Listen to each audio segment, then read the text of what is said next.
ഈ ഒരു കാറ്റ് കണ്ടപ്പോൾ ഞാൻ വിചാരിച്ചു ഈ വാഴയെല്ലാം കൂടി നമ്മുടെ വീട്ടിലേക്ക് വീഴുമെന്ന്. ഭാഗ്യം കൊണ്ടൊന്നും പറ്റിയില്ല. പിള്ളേർ എന്തെങ്കിലും ഒരു ആഗ്രഹം പറഞ്ഞാൽ പറ്റുകയെന്ന് വെച്ചാൽ അതങ്ങ് സാധിച്ചു കൊടുക്കണം.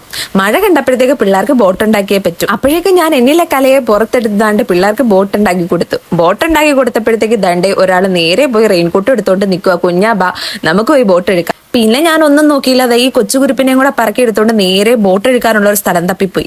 സ്ഥലം തപ്പി അധികം ഒന്നും പോയേണ്ടി വന്നില്ല. തൊട്ട് ഫ്രണ്ടിൽ കുളമായി കിടക്കുന്ന വഴിയായിരുന്നു. അപ്പൊ പിന്നെ നേരെ അങ്ങോട്ട് കൊണ്ടുപോയി ഞങ്ങൾ ബോട്ട് എടുക്കാൻ നോക്കി. ബോട്ട് എടുക്കാൻ നോക്കിയപ്പോഴത്തേക്കുള്ള അവസ്ഥയെന്ന് പറയുന്നത് ഈ ഒരു കോലമായിപ്പോയി ഞങ്ങളുടെ ബോട്ട്. അത് കണ്ടതും അമ്പോറ്റേക്ക് ദേഷ്യം വന്ന അവ അതിന്റെ പുറത്തൊരു ചവിട്ടും വെച്ചു കൊടുത്തു. അവന്റെ വിഷമം കണ്ടതും അച്ഛാമ്മ അവന് വേണ്ടിയിട്ട് നല്ല അടിപൊളി ഒരു ബോട്ട് അങ്ങോട്ട് ഉണ്ടാക്കി കൊടുത്ത്.